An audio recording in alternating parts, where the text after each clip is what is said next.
And we are back with the Race for 8 live as we wrap up the day's action. My name is Dave Vincent alongside the host, Dave Fink, for this wrap-up show about today's action here at the Simple Green U.S. Open of Handball. Dave, we had a lot of great action today on this show court. It got a little slippery, a little muddy, and some of the players were seeing it toward the latter part of the day, but not as bad as the last time we were on this court when Dave Chapman and Alan Garner played, and it seemed like they should have been in their swimming trunks. But it was much better and a little bit more cleaner.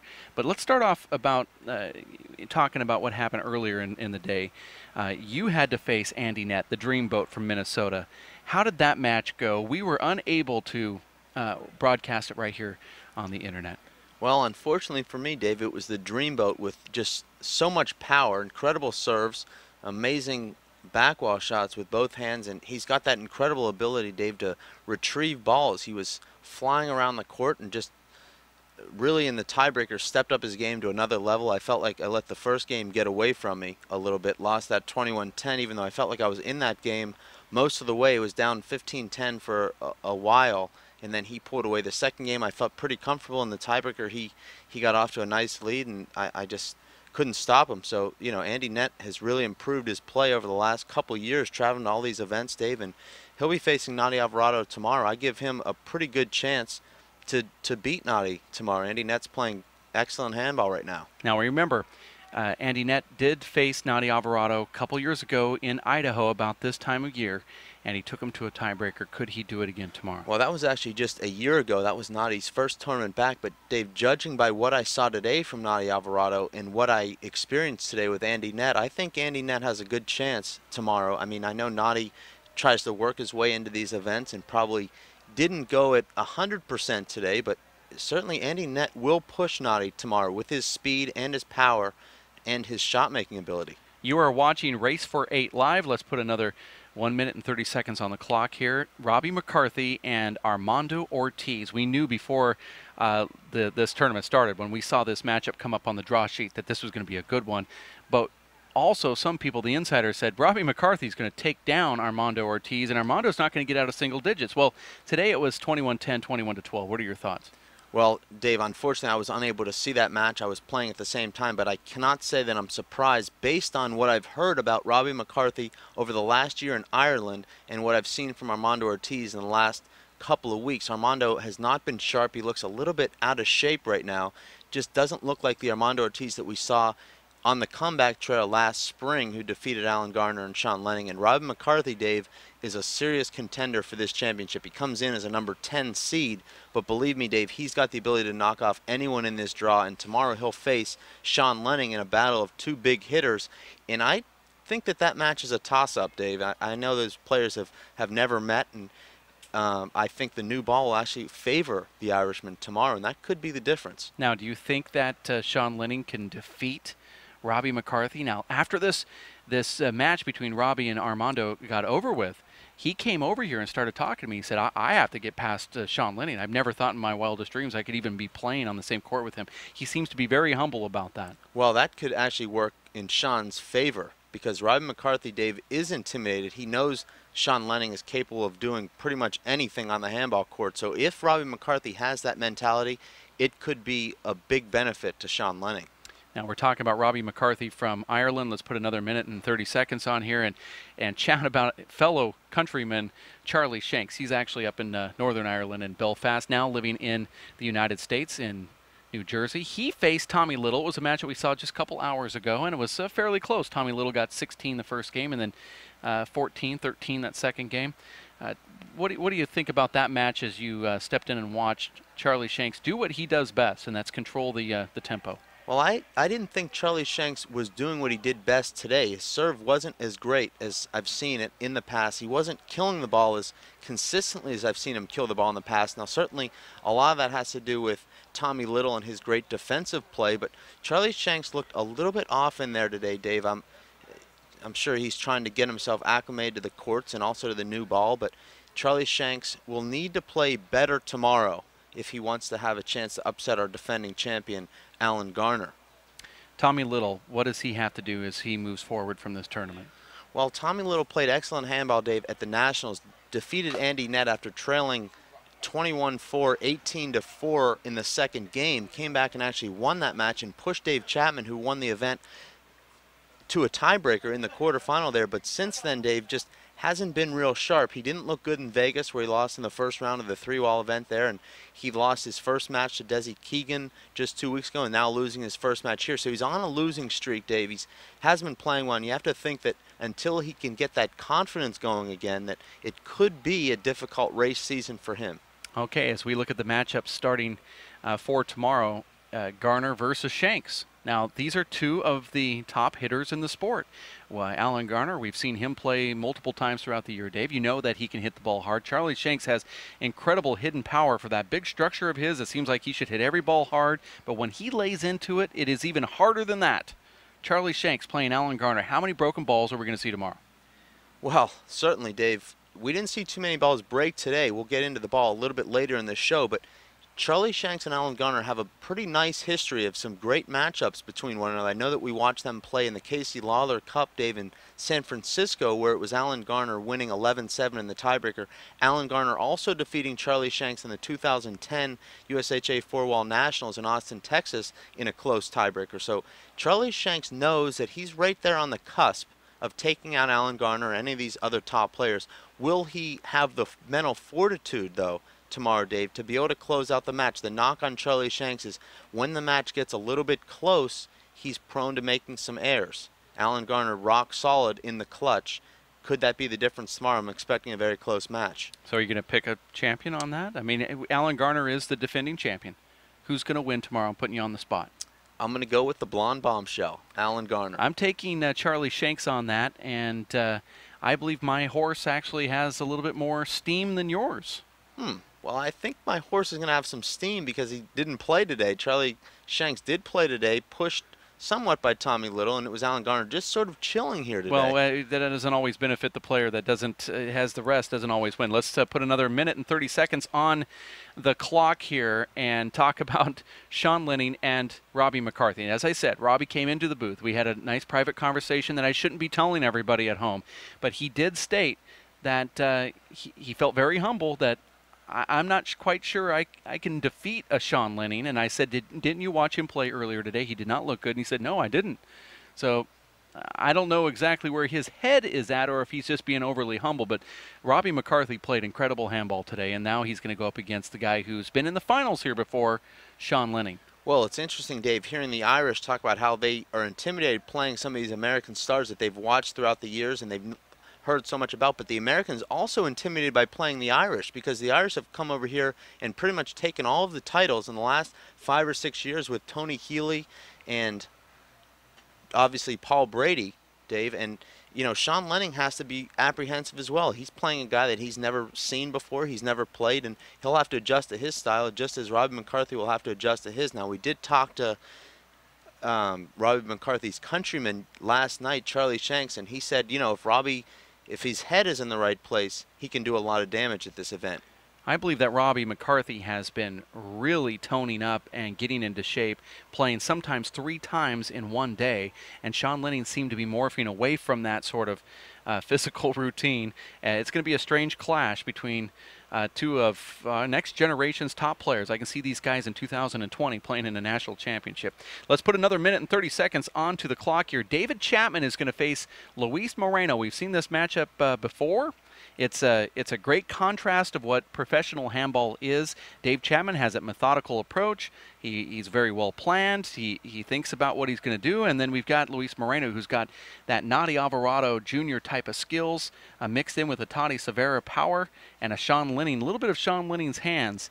How is that going to fare for tomorrow? Well, Luis Moreno is hot right now, Dave. He's coming off a big win in Idaho where he defeated myself. Then he defeated Nati Alvarado Jr. in the final. Dave Chapman not playing in Idaho 2 weeks ago. Hasn't played a 4-wall tournament since the Nationals in June. Looked a little bit sloppy in there tonight, particularly in that second game. It looked like he actually lost his legs a little bit.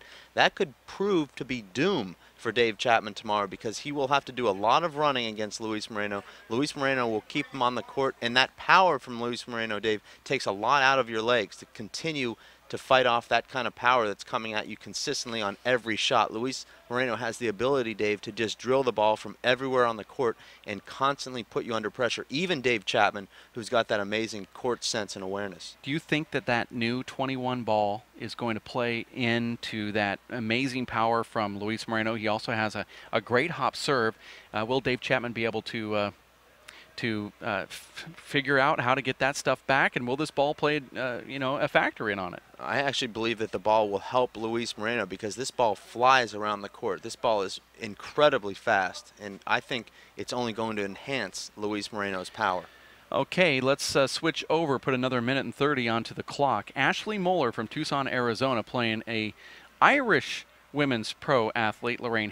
That's going to be on tomorrow as well here, and that's one of our talking points. Which one is going to win that match? Well, that's very difficult to say, Dave. Lorraine had a very nice event at the Women's Classic in the beginning of April of this year in Tucson, where she really showcased that she's got the potential to become one of the greats. Ashley Moeller is about as diligent with her handball game as any woman I've seen, Dave. She literally plays 6 or 7 days a week down there at the club in Tucson. I know, Dave, that you're down there quite a bit. You watch her playing. She's working out. She's playing. She's so dedicated to this game and to try to become one of the top players. And you can see the improvement that Ashley's made over the last couple of years. She's entered that sort of top 10 realm of women players and really just looking for that breakthrough at this point. In order for Ashley to win, though, she has to do more than just fish shots and popping balls to the ceiling, Dave. Lorraine Havern's got a complete rounded game. She can serve and shoot with her left or her right hand. Her backwall game's tremendous, and she knows how to utilize the roof. I do admit, though, Ashley is on the court a lot, playing a lot of handball, and she certainly has the bug. Tomorrow we're going to watch this matchup and report back. Hopefully you will be able to catch that one here on the live broadcast. If not, then we'll give you the scores as they develop here at the Simple Green U.S. Open of Handball. Another minute and 30 seconds on the clock as we talk about the new USHA 21 ball. I haven't played with the batch that is here, which I hear is completely different than the ones that have been circulated around. You're saying that the ball is fast, as we saw on the live broadcast today here, at least on the monitors, that the ball is doing some strange things to some of the players that have not played with it yet. Do you feel that this ball is helping out the Irish players who have played with a ball very similar to this, the Challenger, or will it just be the same people winning that always win these handball tournaments? Well, generally, Dave, it's always the cream that rises to the top, and you always see the best player holding the trophy at the end of the event. But I definitely think, Dave, that this ball will make a difference in all of these matches here this week. The ball plays differently as it comes off the sidewall. It definitely checks up differently off the back wall, where you think the ball is going to drop into your hitting zone. It actually stays up. So players will have to make that adjustment, particularly great back wall specialists like Alan Garner and Nadia Alvarado Jr., who really rely on that aspect of their game to carry them to victories. Dave Chapman seemed like he made a pretty good adjustment with the ball tonight as he killed a lot of balls off the back wall. But there's no denying, Dave, that this ball is different. It's 3 grams lighter than the ball that we generally use, which doesn't sound like a lot, but it actually makes a huge difference, Dave, when you're talking about 58 grams compared to 61 grams, and you can feel the difference in weight. And also the ball is a little bit spongier, which I would have thought made the ball slower, but in fact it makes the ball a little bit faster. A new 21 ball. We'll check out the progress as this tournament goes on and see how that ball is performing for the players. Let's put another 1 minute, 30 seconds on the clock as we talk about something new and innovative out here at Los Caballeros Sports Village, a newly erected show court. It's a 3-wall handball court that's been built onto the tennis arena where Maria Sharapova plays, just about 200 feet away from where we're at. This thing is decked out. It is beautiful. There is a grandstands. All of the sponsors have their logos all around the facility there. And of course, we're going to give you a live shot tomorrow. But what do you think about this hype around the facility? Seeing the big ball players hanging out watching the 4-wall game as they're getting prepared for their opening matches tomorrow. Well, what's great, Dave, is the incorporation of both balls here. We're seeing the big ball players attending all the small ball events because we're holding big ball in conjunction, and all it does is just add to the event. We established the 3-wall big ball doubles event, Dave, just about 3 weeks ago, and it immediately filled up with 32 teams entering that division, and all these guys Pee Wee Castro coming from New York, Wally Amaro coming from Philadelphia, guys coming from all over the country. Most of the guys, Dave, from Southern California, and they just can't wait to attack this beautiful three-wall court. And for those watching at home, Dave, this is the three-wall, big ball type of three-wall court where the sidewalls stop at the short line. So what you see is a lot of guys, and there's a great look at the shot there. So you see a lot of backcourt action. The Wizard Sal Dwayne is telling me that you'll see a lot of lobs with the way that the court is constructed. So we'll certainly be anxious to watch those matches. You are watching the Race for 8 live post-game show here at the Los Caballeros Sports Village in Fountain Valley, California. The Simple Green U.S. Open of Handball. We're about ready to wrap it up. Alongside Dave Fink, I'm Dave Vincent. The most anticipated match as we count down for 1 minute and 30 seconds is... Well, Dave, there's really no wrong answer here because there's just so many great matches tomorrow. We talked about all the men's matches.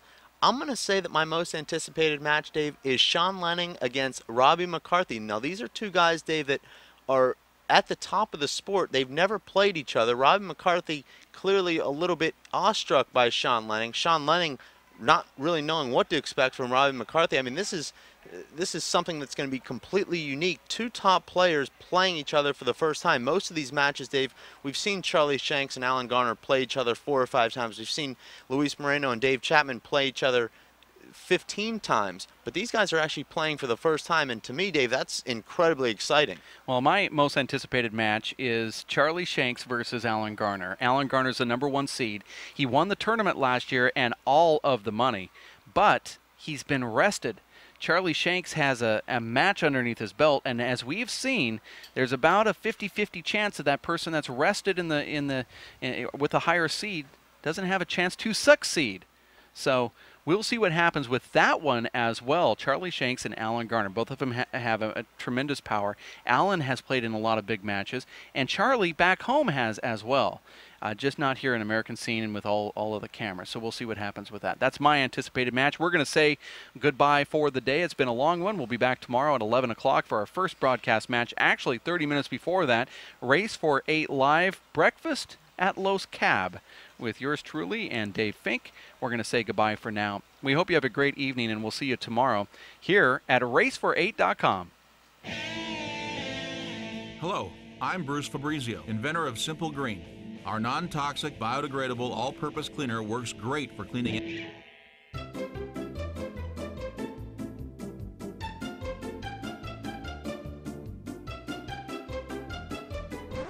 Thank you. Non-toxic, biodegradable, Simple Green. It's great for cleaning.